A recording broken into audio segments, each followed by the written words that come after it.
Praise the lord. ప్రియమైన సహోదరులందరికీ mirror of Christ తరపు నుంచి శుభాలు. ప్రియమైనటువంటి వాళ్ళారా, మీరందరూ బాగున్నారని విశ్వసిస్తున్నా. విన్న వాక్యాన్ని తప్పకుండా షేర్ చేయండి, పరిచర్యకు సహకరించండి. మరి ఈరోజు దేవుడు మనతో మాట్లాడుతున్న బలమైన వాగ్దానాన్ని ధ్యానం చేసి మన జీవితాలలో పెట్టుకొని ఫలిస్తూ ముందుకు వెళ్ళే వారముగా ఉందాం.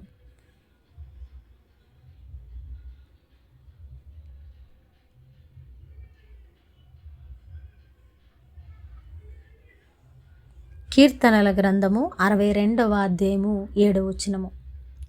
నా ఆశ్రయము దేవుని యందే ఉన్నది. దేవునికి మహిమ కలుగునుగాక. ప్రియమైన సహోదరుడా, మరి ఈరోజు భక్తుడైతే, అయా నా రక్షణకు, నా ఆనందానికి నీవే ఆధారమై ఉన్నావు. నువ్వు నాకు ఎత్తైన కోటగా ఉన్నావు. నేను కదిలించబడే స్థితిలో లేను, ఎందుకంటే నువ్వు నా ఆధారము కాబట్టి అని మాట్లాడుతూ, నా బలమైన దుర్గము, నా ఆశ్రయము దేవుని యందే ఉన్నది అని ఆయన ఒక అద్భుతమైనటువంటి సాక్ష్యాన్ని పలుకుతూ ఉన్నాడు. ప్రియమైనటువంటి వాళ్ళారా, మరి ఈరోజు మనము నిలవబడి ఉన్న పరిస్థితిని బట్టి ఈ సాక్ష్యాన్ని ఇచ్చే వారముగా ఉన్నామా? ఇంకా మరి అవిశ్వాసము, అసంతృప్తి, నిరీక్షణ లేని భక్తి, అలాంటి పరిస్థితుల్లో నిలబడి కృంగిపోయి ఉన్నామా?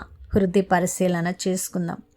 మనము పరిస్థితులు ఎలాగునూ ఉన్నా కూడా దేవుడే నా ఆశ్రయము, నా ఆశ్రయానికి ఆధారము దేవుడే అని మనం కూడా భక్తుడిలాగా నమ్మినట్లయితే, మన ఆశ్రయము ఆయన యందే ఉన్నది అని గ్రహించి గుర్తించిన వారమైతే ధన్యులమండి. ఎందుకంటే మరి మనము ప్రతి పరిస్థితుల్లో నా ఆశ్రయము దేవుడే కదా అని జ్ఞాపకం చేసుకుంటూ నిందారహితులముగా, నీతియుక్తముగా ముందుకు వెళుతూ ఉంటే, ఆయనను ఆశ్రయదుర్గంగా చేసుకుంటే మనం నిజంగా భక్తుడు చెప్పినట్లుగా కదిలించబడమండి కదా.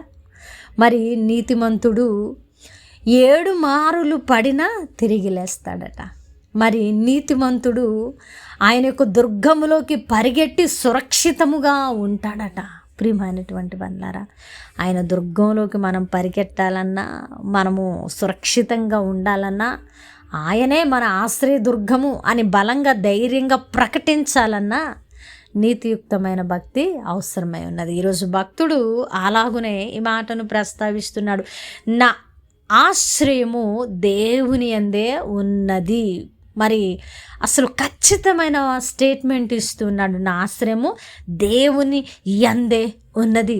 మనమైతే కొన్నిసార్లు దేవుణ్ణి మర్చిపోయి మన ఆశ్రయము మనుష్యులు, బంధువులు, బలగము ఉన్న వారి వైపు ఉందనుకొని పరుగులు పెడతాం. అన్నీ తిరిగేసి ప్రయాసపడి ఎవ్వరూ పట్టించుకోక మనకు ఏంటంటే మరి సహాయము అందక అన్నీ అయిపోయాక చివరికి దేవుడు గుర్తొస్తాడు. అవును కదా, దేవుణ్ణి నమ్ముకొని ఉంటే బాగుండేదేమో, దేవుణ్ణి ఆశ్రయంగా చేసుకుంటే బాగుండేదేమో అని చివరిగా జ్ఞాపకం చేసుకొని మరలా ఆయన దగ్గరకు వచ్చి బాలు గోడకు కొడితే అలాగే తిరిగి మరలా వస్తుంది, అలా రిటర్న్ వస్తాం మనం కూడా. వచ్చి అయ్యా అయ్యా అని ఆయన పాదాల మీద పడతాం. అలాగున కాకుండా ప్రియమైన దేవుని బిడ్డ, నా ఆశ్రయము దేవుని యందే ఉన్నది అని బలమైన విశ్వాసంగా భక్తుడు పలికినట్లు పలికి ఆ విశ్వాసాన్ని నిలబెట్టుకుందాం. ఇక నేను ఎక్కడికి వెళ్ళలేనయ్యా, ఎక్కడికి పరుగు పెట్టలేను, నా ఆశ్రయము నీవే, నీవు తప్ప నాకెవరున్నారు అని గనక మొండిగా నువ్వు అలాగ దేవుని సన్నిధిలో కూర్చుంటే ఏ సమస్య కూడా నిన్ను కదిలించలేదు. భక్తుడు అన్నట్లు నువ్వు కూడా అంటావు, ఏది ఉపద్రవం వచ్చినా కూడా నన్ను కదిలించలేదు, ఎందుకంటే నా ఆశ్రయము దేవుడే కదా అని. ప్రియమైన దేవుని బిడ్డ, అలాంటి లోతైన వేరుపారిన భక్తి జీవితము కలిగి ఆయనలో అంటు కట్టబడి మనము మంచి ద్రాక్షావల్లి వలె ఫలించడానికి మన ఆశ్రయము ఆయన అయి ఉండాలి. మరి మనం కూడా అలాగనే ఉందామా? నా ఆశ్రయము దేవుని యందే ఉన్నది. నేను పలుకుతున్నాను, మీరు కూడా మనస్ఫూర్తిగా పలకండి, విశ్వాసంతో పలకండి. తప్పకుండా ఆశ్రయాన్ని ఇచ్చి నిలబెట్టే దేవుడు ఆయన. విన్నవాక్యం ఫలింపు కొరకు ప్రార్థన.